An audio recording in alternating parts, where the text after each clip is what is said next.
All week, we are taking you inside America's schools to see what matters most to the students, the teachers, and of course, the parents. This morning, we have a story about the very special bond between a teacher and her former student. By the way, he just happens to be Grammy Award-winning performance poet. That's Jay Ivey. He's fantastic. So as a teenager entering high school near Chicago, young Mr. Ivey says he was struggling in the wake of his parents' divorce. That's when his English teacher made a big, huge difference in his life. Our lead national correspondent, David Begnaud, introduces us to Ivey and the teacher who always believed in him. Fellow Americans. My spirit is a part of this, that's why it's spiritual. Dreams don't come true, they are true. Let me take you back 30 years ago. Before the bright lights, It's time to get paid now. before the sold-out shows, Over time, I found my tribe. I ain't know I was one of many. and before the recognition and the fame, The world marvels at what you can do, and that would include the impossible. James Ivey Richardson II was a child of divorce, just trying to find his way in the world. His mother had just moved him and his two brothers from Chicago's South Side to the city suburbs. So these ceilings seem lower, but maybe it's because I'm taller. I don't know. Poem at the poem, hour after hour. Now, back then, he was an insecure teenager walking these halls in what was then known as Rich Central High School. It was his English teacher, Paula Argue, who gave him a challenge that would change his life. Ms. Argue gives us a homework assignment to write a poem.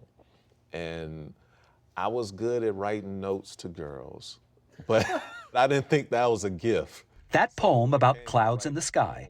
And I wrote this poem about the game we've all played, about the cloud looking like this. Oh, it looked like a waterfall, it looked like a weeping willow. Earned him an A, as well as an appearance in the annual Black History Show. And she wanted me to be a part of this talent show.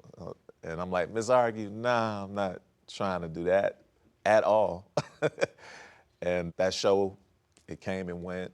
I sought him out and I told him, it's time again.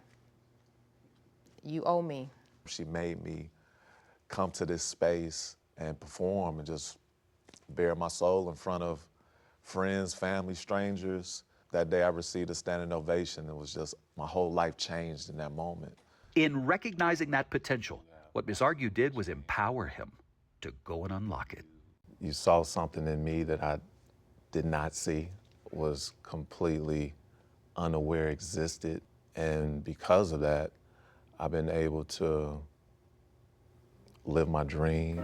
Well, that dream, which began in Miss Argue's English class, carried him to Illinois State University. There, he became known on campus as the Poet. He shortened his name to Jay Ivey, and he started appearing on the local radio. Boy, Emmy still wants his daddy badly. I wonder if you know that your baby boy did a show that aired for millions to see on HBO. He appeared regularly on Russell Simmons' popular HBO series, Def Poetry Jam. By the early 2000s, he was collaborating with the likes of Kanye, Jay-Z, and John Legend. Please join me in welcoming Jay Ivey. It is our human right to report our truths. What came next was global recognition for his spoken word. You will never silence our souls. And I wonder what would have happened if you hadn't spoken, just looking at how everything has lined up since then. I need you to know that by you sharing with me the impact that I've had is that you affirm my purpose. Yeah, I mean, you're very powerful. Very powerful. In 2022, he recorded his 6th album. It was titled The Poet Who Sat by the Door. The first track, called Listen, is an homage to Miss Argue. Back in high school, I had a teacher named Ms. Argue.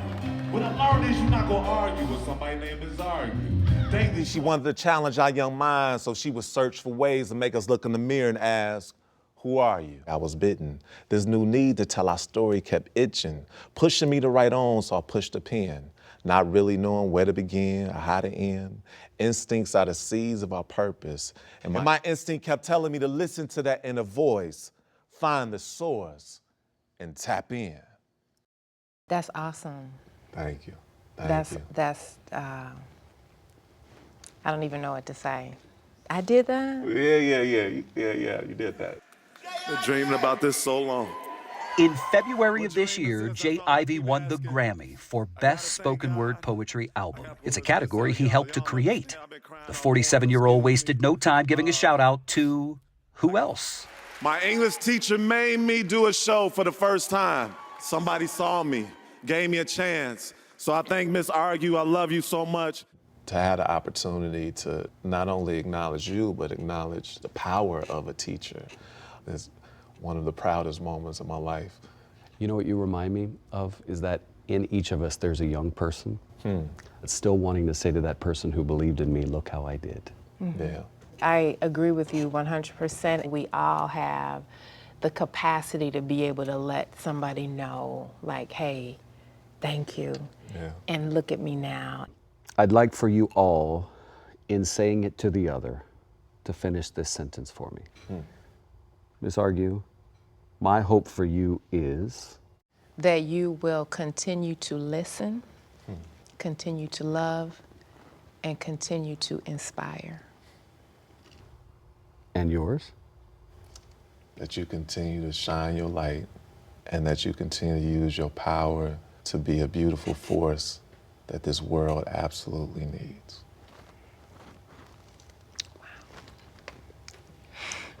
And don't let nobody argue with you either. It's very sweet. That's really nice. Beautiful. David, I love that her last name is Argue. That's a great name for a teacher. We should say, you look like you're in a hostage situation, but really you're at the airport heading to Florida to cover the impending storm. So I just want to let people know what's happening with David Begnaud. But I want to talk about your story for a second. Yeah. Because I saw Jay Ivey in New York recently, and he said to me, he was very excited about doing the interview with you. He said, poetry breaks down walls and breaks cycles of pain. Imagine the healing that would come if the whole world was writing. I knew that would resonate with you, Nate, if the whole world was writing. That was so good, David. Gayle, you know, I hope everybody's takeaway after seeing this is figure out who it is that believed in you and call them today. Yeah. And thank them for believing in you. And then on top of that, if you have the ability to be a Miss Argue, do it. Because I'm telling you, the only thing greater than getting a gift is giving one. Miss Argue is so grateful for all that James has done to affirm her purpose. By the way, she still calls him James. James for Miss Argue, Jay Ivey for everybody else.